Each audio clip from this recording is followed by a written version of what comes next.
It's a secret from Dad. During the funeral of my beloved sister, a letter was handed to me by my 6-year-old niece.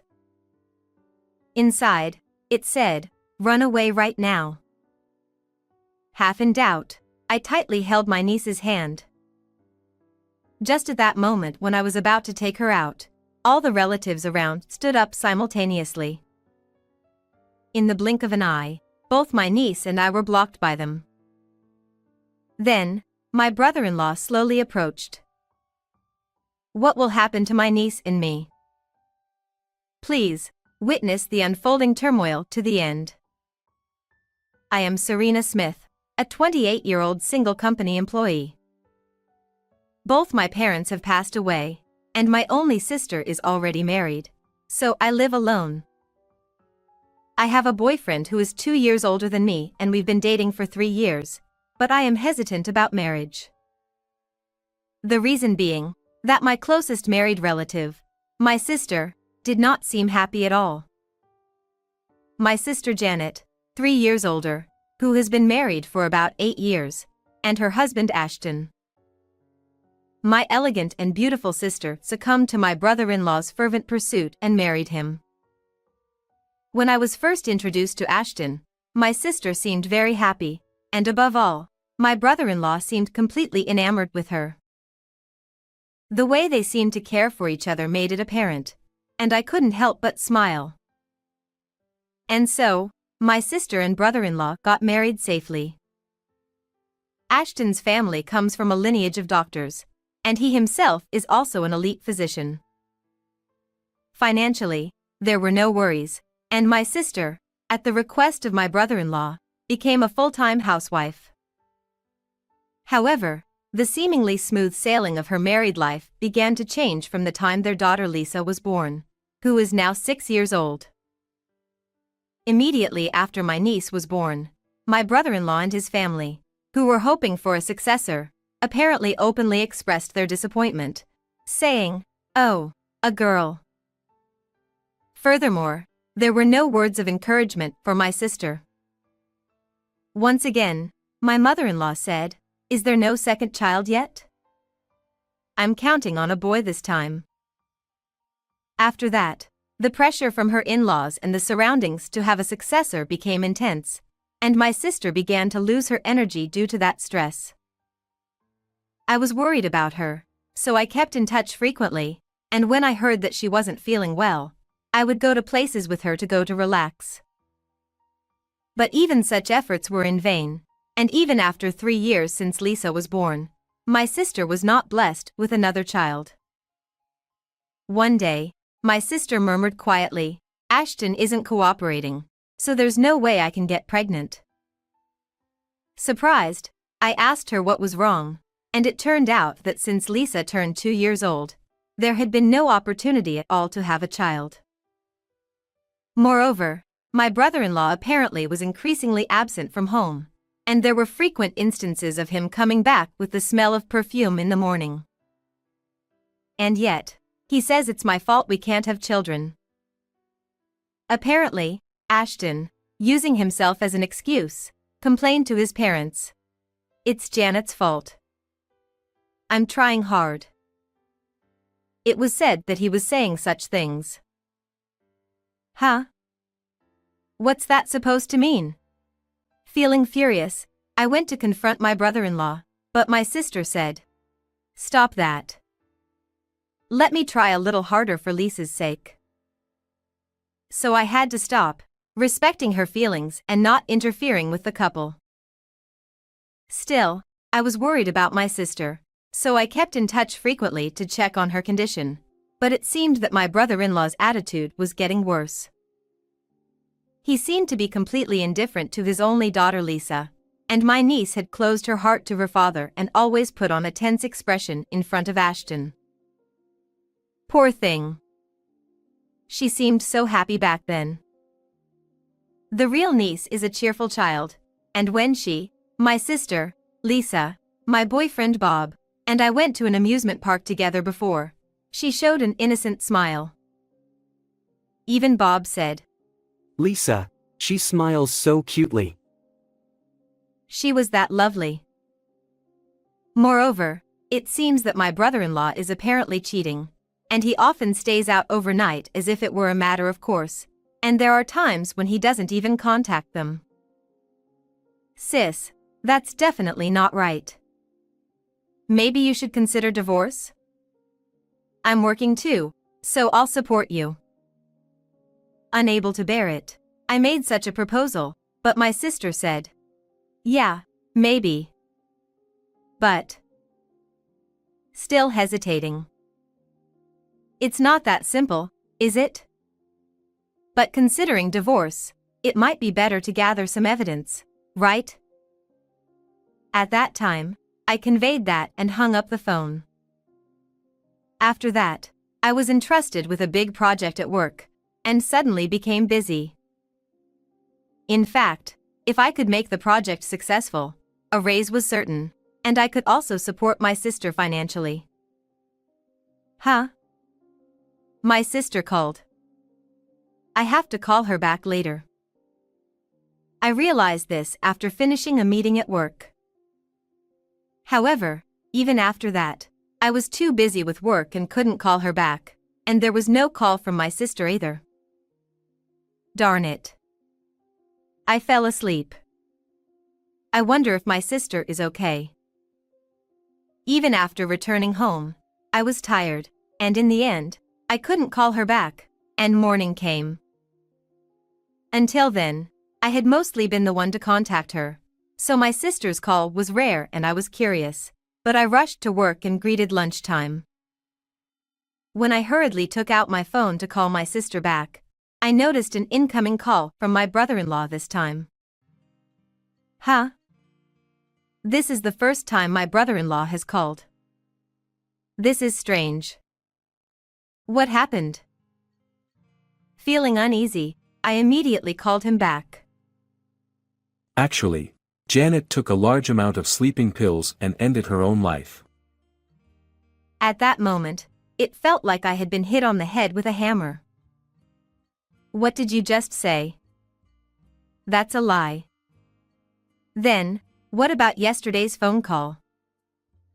Huh? Janet contacted you. Then why didn't you listen to her? But, I've heard about you from my sister.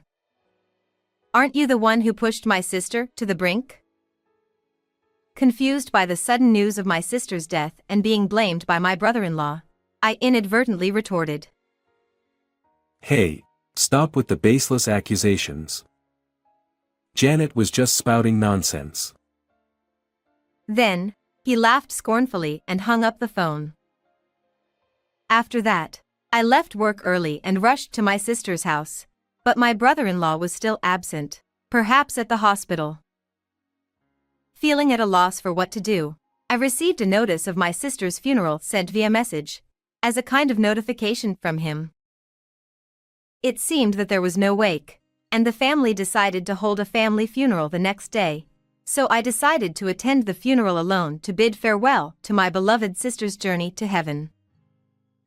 After returning to my apartment feeling gloomy, I contacted someone and told them about the series of events. That evening, I couldn't sleep due to the guilt of not answering my sister's call and not calling her back. As the night passed, I headed to the funeral hall. Since it was a family funeral, there were only my brother-in-law's parents, a few relatives, and the staff of the funeral hall present. It feels lonely somehow. I wish we could have sent her off with more flowers. I felt a pang in my heart at the sight of the modest altar, which was not suitable for my affluent brother-in-law's family, and it seemed clear how my sister was being treated. I wonder where Lisa is. She must be in shock. When I looked for my niece, she was standing alone with tearful eyes, so I tried to run to her, but... So you came. You said some terrible things yesterday. Your seat is over here. I was coldly treated by my brother-in-law and prevented from getting close to Lisa. And then, when the funeral was over and we were about to move to the crematorium. It's a secret from Dad.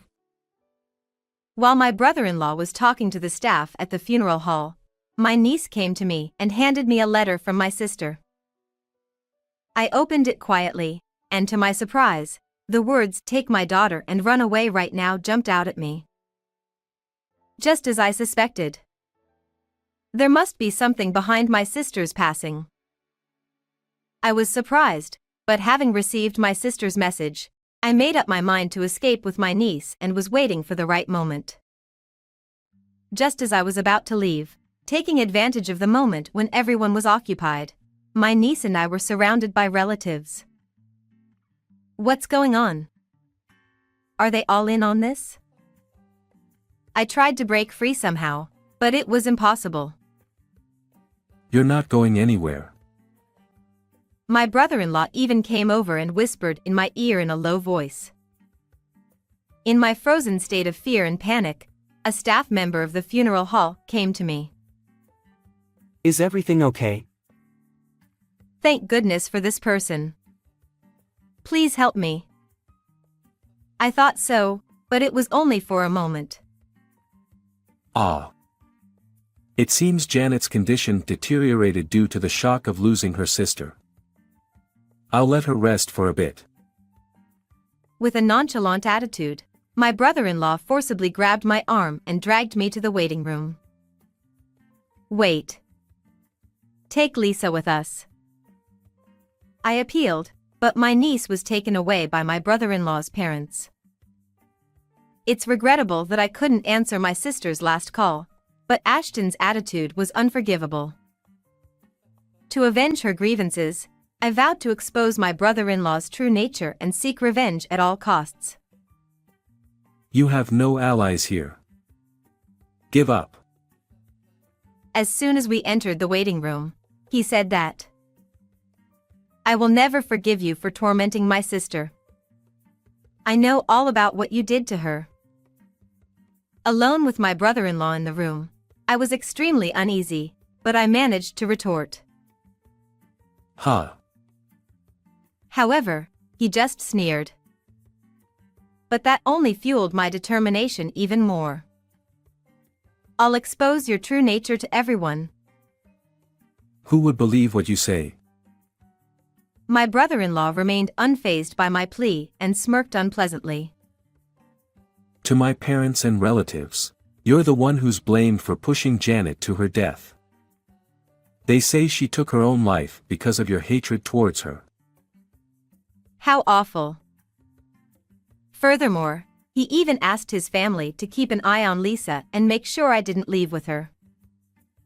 So that's why everyone present at the time blocked our way. My anger towards my cowardly brother-in-law reached its peak. I won't let you have your way. I'll expose everything. I glared at him with all my anger. You didn't answer her call either, did you?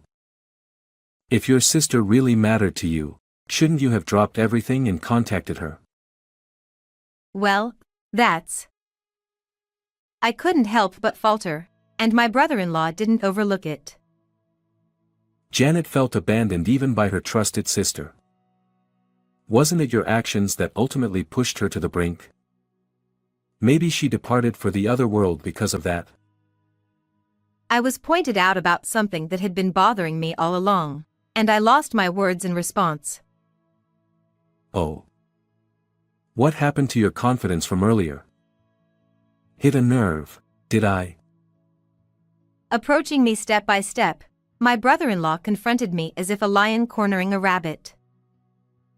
At that moment, I felt like I heard my sister's voice saying, "Serena, don't give up. My sister was aware of your affair, and she was preparing for divorce, gathering evidence and all. A person like her wouldn't take her own life willingly." Oh. Where's the evidence then? My brave plea, inspired by my sister, did not faze my brother-in-law. Evidence? I don't know where it is, but it's in the letter. Oh no. I accidentally mentioned the letter that my niece had told me to keep a secret. A letter? Hey, Where is it? Perhaps feeling guilty, my brother-in-law, with a slightly surprised expression, approached me. Realizing there was no turning back, I showed him the letter my niece had given me. You may not know, but this is a letter from my sister that Lisa just gave me. I read out parts of the letter and revealed its contents. It detailed my brother-in-law's cruel treatment and my sister's suffering, following the instruction to take my daughter and run away right now. She had written the letter, fearing for her safety in case I couldn't answer her call. And she had entrusted it to my niece. Damn it. She should have just gone quietly. But she had to meddle. My brother-in-law muttered with annoyance. What do you think will happen if I show this to everyone? Maybe I'll sell it to a magazine. Hey, hand that over. Ashton, now red-faced with anger and frustration, approached me. There is no way I will hand it over to you. I hugged the letter from my dear sister tightly. You're soon going to join your sister in the afterlife anyway. Like the good sisters you are, I'll make you drink the same medicine I gave Janet. In a desperate situation, my brother-in-law finally revealed his true intentions. Your actions caused my sister's death, didn't they? Yeah, that's right. I have a young and beautiful mistress who's pregnant. Janet was in the way of me marrying her. I was on the verge of losing control due to Ashton's selfish excuses. Then why didn't you just divorce my sister? Give her back. I screamed in a voice close to a sob. I don't want to pay alimony, and besides, divorce would look bad. I'll make you suffer just like my sister, or even worse. Ha! It's too late for that. If you want, I can send you to join her now. Approaching me step by step as if to corner me, my brother-in-law said. Please. Help me. I closed my eyes tightly, silently praying for help. At that moment, we heard a knock on the door. How are you feeling now? I brought some warm tea. It was the voice of the funeral staff from earlier. Ashton, trying not to arouse suspicion, quickly opened the door and let him in. If you say anything unnecessary, I won't guarantee Lisa's safety. As my brother-in-law whispered, I desperately looked at the staff member as if seeking help. Thank you. She is fine now. Ashton tried to hurry him out of the waiting room. However, the person who was being pushed out with his back suddenly turned around and faced my brother-in-law. What? Surprised, Ashton widened his eyes. Ashton, this person is actually a police officer disguised as a funeral staff. It's strange for my sister to suddenly pass away like this. I had asked the police to keep an eye on you. Then, my brother-in-law turned pale rapidly. I don't know anything. As a doctor, I guarantee it. Janet took her own life. Even at this point, he was trying to play dumb. Just give it up already. I have all our conversations recorded. Didn't you admit earlier that you gave my sister the medicine? My brother-in-law, who had been confident until now, suddenly started pleading with me. I messed up. I'll pay you hush money, just keep Janet's situation confidential. Cut it out. No amount of money will bring my sister back. At least admit your mistakes and face the consequences. I firmly rejected Ashton's plea. Then, next to me, I've heard the situation from Serena. We'll talk at the station. the police officer, who turned out to be Bob, my partner, informed my brother-in-law and nodded at me. In fact, I had contacted him immediately after hearing the news of my sister's passing from my brother-in-law, asking for support. Deciding to attend the funeral where Ashton, whom I didn't even want to see, was present to bid my sister farewell. But inwardly, I was filled with grief for my beloved sister's loss, as well as fear and anger towards my brother-in-law. However, because I believed that Bob would help me no matter what, I was able to confront my brother-in-law. After that, whether he resigned himself or not, Ashton, who weakly gave up, left the funeral home with Bob, the police officer. Including my brother-in-law's parents who were present, all the relatives were stunned, only worried about avoiding scandal. There wasn't a single person concerned about Ashton. When I found Lisa looking anxious and ran over to her, she hugged me as if relieved. And then, with my niece, I left the funeral home after receiving my sister's ashes. Later on, my brother-in-law's guilt was proven, and he ended up behind bars. My niece was taken into my care, and I claimed $100,000 in child support for Lisa and $200,000 in compensation for my sister's life. The reputation of Ashton's family's hospital, being a family of doctors, suffered greatly from the rumors of their wrongdoing, and their business declined rapidly. My brother-in-law was abandoned by both his family and his mistress, and it seems no one came to visit him. While my niece initially struggled with the shock and instability, she has been smiling more often lately. As for me, my relationship with the police officer who helped me in this ordeal is going smoothly, and I'm starting to think positively about marriage. He also cares for my niece, so I hope that in the near future, the three of us can live together happily. How did you find this story? Don't forget to subscribe to the channel. See you in the next video.